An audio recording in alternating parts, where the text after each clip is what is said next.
Welcome to GRR tutorial. Let us find the value in a proportion problem. Here 4:n equivalent to 3:5. So what it mean? It means if two ratios are equal, then the product of extremes is equivalent to the product of means. చూడండి, మనకి ఇందులో చివరిలో ఉన్నటువంటి extremes అంటాం. Extremes యొక్క product అనేది means యొక్క ప్రొడక్ట్కి equal అవ్వాలి, అంతేనా? అంటే మరి చివరిలో ఉన్నటువంటి 4 and 5, the product of 4 and 5, 4 5s are 20. So the extremes product is 20. The same way means తరగ ప్రొడక్ట్ కూడా 20 కదా అవ్వాలి.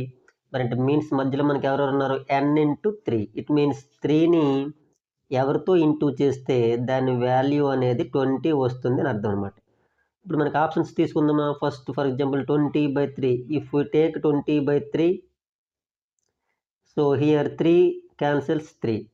Now the answer is 20. So the option A is the correct for this problem. మరి అలాగే దీని డౌన్లో మీకు ఒక లింక్ ప్రొవైడ్ చేస్తున్నాను. అక్కడ మరిన్ని ప్రాబ్లమ్స్ డిస్కస్ చేసాం. మరి ఆ లింక్ క్లిక్ చేసి మీరు ఆ వీడియోని చూడవలసిందిగా కోరుతున్నాను.